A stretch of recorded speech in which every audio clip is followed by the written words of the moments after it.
ಸಭಾಪತಿಯವರೇ,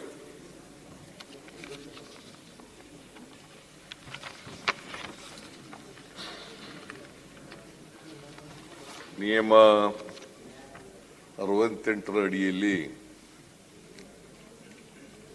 CT. Ravi ಅವರು ಮತ್ತು ಇತರ ಎಲ್ಲ ಮಾನ್ಯ ಸದಸ್ಯರುಗಳು ಒಂದು ನಿಲುವಳಿ ಸೂಚನೆಯನ್ನು ಮಂಡಿಸಿದ್ದಾರೆ.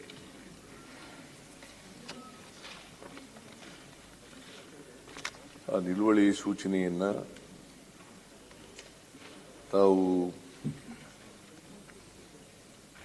ನಿಯಮ 68ರ ಅಡಿಯಲ್ಲಿ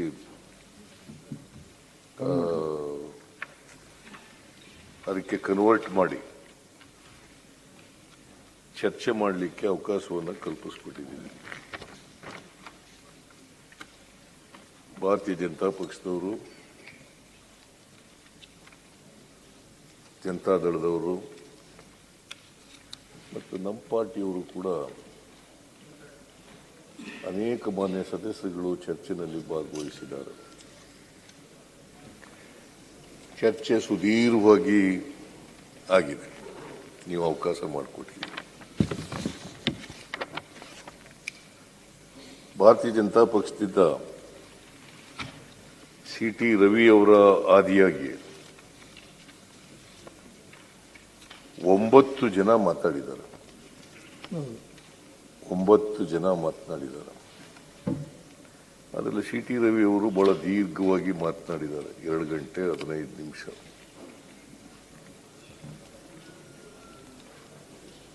ಇನ್ನು ಬಾಕಿಯವರೆಲ್ಲ 20 ನಿಮಿಷ, 18 ನಿಮಿಷ, 16 ನಿಮಿಷ, 15 ನಿಮಿಷ.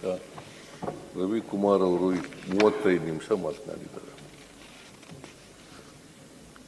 ಸೊ ಒಟ್ಟು 4 ಗಂಟೆ 33 ನಿಮಿಷಗಳು ಬಿಜೆಪಿಯವರು ಮಾತಾಡಿದ್ದಾರೆ. ಜೆಡಿಎಸ್ನವರು 3 ಜನ ಮಾತಾಡಿದ್ದಾರೆ. ಭೋಜೇಗೌಡರು, ತಿಪ್ಪೇಸ್ವಾಮಿ, ಗೋವಿಂದರಾಜು 1 ಗಂಟೆ 29 ನಿಮಿಷ ಮಾತಾಡಿದರು.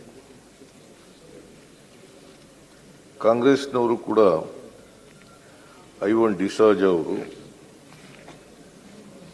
ಯು.ಬಿ. ವೆಂಕಟೇಶ್ ಅವರು, ಎಂ. ನಾಗರಾಜ್ ಅವರು ಕೂಡ 3 ಜನ ಮಾತಾಡಿದ್ದಾರೆ.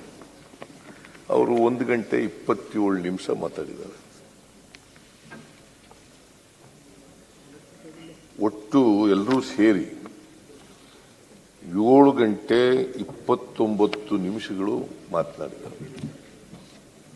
7 ಗಂಟೆ 29 ನಿಮಿಷಗಳು ಮಾತಾಡಿದ್ದಾರೆ.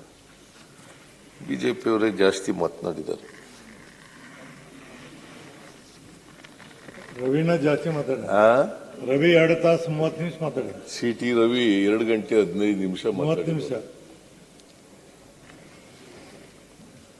ಸೊ ಮಾನ್ಯ ಅಧ್ಯಕ್ಷರೇ, ಮಹರ್ಷಿ ವಾಲ್ಮೀಕಿ ಅಭಿವೃದ್ಧಿ ನಿಗಮದಲ್ಲಿ ಅಕ್ರಮ ನಡೆದಿದೆ.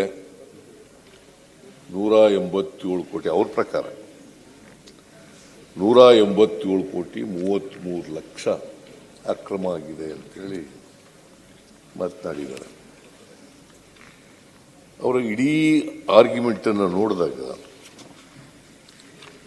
ಒಂದು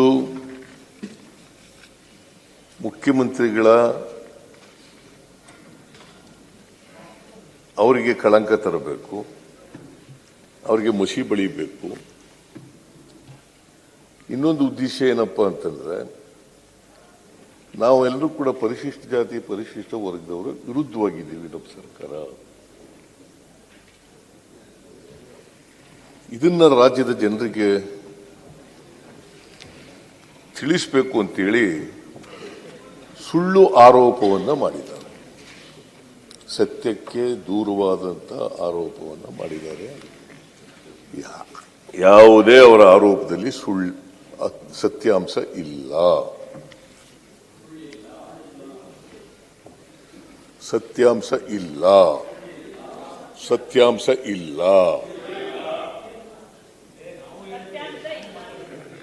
ನಡೆದಿರೋದು ಸುಳ್ಳ? ಸುಳ್ಳೆ ಹಗರಣ ನಡೆದಿರೋದು ನೀವು ಸುಳ್ಳ? ನೀವು ಹೇಳಿದ್ದೆಲ್ಲ ಇನ್ನು ಪ್ರಾರಂಭನೆ ಮಾಡಿಲ್ಲ.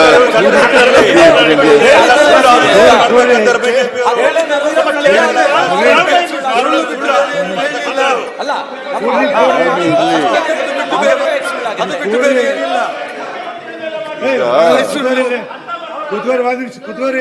ಕೂತ್ಕೊಳ್ರಿ ಅವ್ರಿಗೆ ರವಿ ಒಂದ್ ನಿಮಿಷ ಕ್ಲಾರಿಫಿಕೇಶನ್ ಕೇಳಲಿಕ್ಕೆ ಅವಕಾಶ ಇದೆ. ಒಂದು ನಿಮಿಷ ಮುಖ್ಯಮಂತ್ರಿ ರವಿ ಸುಳ್ಳು ರವಿ ಯಾಕೆ ಒಂದ್ ನಿಮಿಷ ರೀ, ನನ್ನ ಪರ್ಮಿಷನ್ ಕೇಳಿ ಕೈ ಎತ್ತರಿ. ನಾ ಎಸ್ ಅಂದ ನೀವು ಮಾತಾಡಿ, ನೋಡು ಮಾತಾಡ್ಬಿಡಿ. ನಡು ಯಾರ ಮಾತಾಡಿದ್ರು ನೀವು ಮಾತಾಡಿರೋದೆಲ್ಲ ಸತ್ಯ ಅಲ್ರಿ, ಸುಳ್ಳು ಹೇಳಿದ್ದೀರಿ ಅಂತ ಹೇಳಿದ್ದು. ಆದರೆ ಅಕ್ರಮ ನಡೆದೇ ಇಲ್ಲ ಅಂತ ನಾನು ಹೇಳಲ್ಲ. ಗೊತ್ತಾಯ್ತಲ್ಲ, ಮಹರ್ಷಿ ವಾಲ್ಮೀಕಿ ಅಭಿವೃದ್ಧಿ ನಿಗಮದಲ್ಲಿ ಅಕ್ರಮ ನಡೆದೇ ಇಲ್ಲ ಅಂತ ನಾನು ಹೇಳಲ್ಲ. ನಿಮ್ಕೊಳಪ್ಪ ಆದರೆ ಯಾವ ಕಡ್ತಕೋಬಾರ್ದ. ಆದರೆ ಈ ಅಕ್ರಮಕ್ಕೆ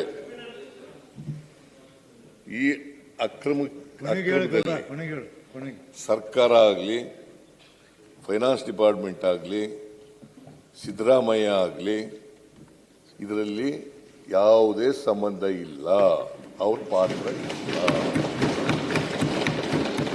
making it very very clear. ಯಾಕೆ ಸುಳ್ಳು ಹೇಳ್ತದ್ದು ಅಂತಂದ್ರೆ ಇದಕ್ಕೋಸ್ಕರ. ಯಾಕಂದ್ರೆ ಇವರೆಲ್ಲರೂ ಕೂಡ ಸಿದ್ದರಾಮಯ್ಯ ರಾಜೀನಾಮೆ ಕೊಡಬೇಕು. ಯಾಕೆ ರಾಜೀನಾಮೆ ಕೊಡಬೇಕು? ಅಲ್ಲೇ ಆಯ್ತು, ಕೂತ್ಕೊಳ್ರಿ. ಸುಮ್ಮನೆ ಮಧ್ಯ ಅಲ್ಲೇ ಕೂತ್ಕೊಳ್ರಿ. ಮಾತಾಡಿದ್ರಿ ನೀವು, ಕೂತ್ಕೊಳ್ರಿ. ನಾನು I am not going to reply. I am not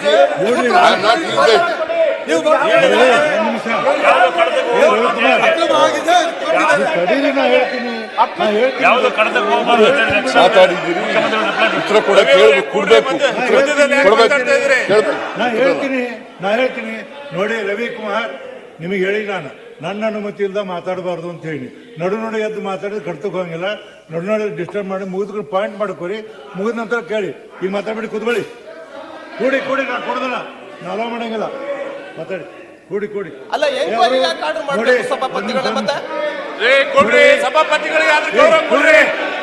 ಸಭಾಪತಿಗಳಿಗಾದ್ರೂ ಗೌರವ ಕೊಡಿ. ಕೂಡಿ ಅವ್ರು ಮಾತಾಡಕ್ಕೆ ಅವಕಾಶ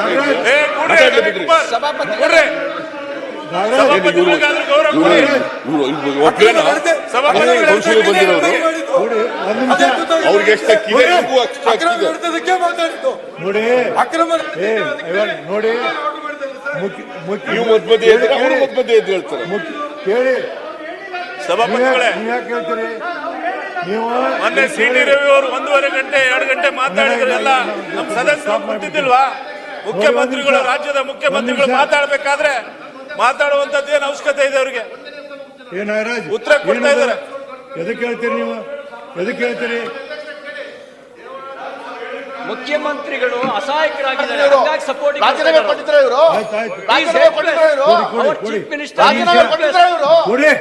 ಕೊಡಿ. ಒಂದ್ ನಿಮಿಷ ಆಯ್ತು. ಮಾನ್ಯ ಸಭಾಪತಿಯವರೇ, ನಾನು ಉತ್ತರ ಕೊಡುವಾಗ ಯಾರು ಮಧ್ಯ ದಯಮಾಡಿ ಮಾನ್ಯ ಸದಸ್ಯರಲ್ಲಿ ಮನವಿ ಮಾಡ್ತೇನೆ, ಏನಾದ್ರು ಕೇಳೋದಿದ್ರೆ ಬರ್ಕೊಳ್ಳಿ. ಆಮೇಲೆ ಉತ್ತರ ಕೊಟ್ಟ ಮೇಲೆ ಕ್ಲಾರಿಫಿಕೇಶನ್ ಕೇಳಿ, ಬರ್ದಿಟ್ಕೊಡಿ. ಉತ್ತರ ಕೇಳಿ, ದಯವಿಟ್ಟು ಸಹಕರಿಸಿ. 2 ಕಡೆ ಹೇಳಿ. ಈ ಕಡೆ ಸಹಿತ ಯಾರು ಹೇಳ್ಬೇಡ್ರಿ.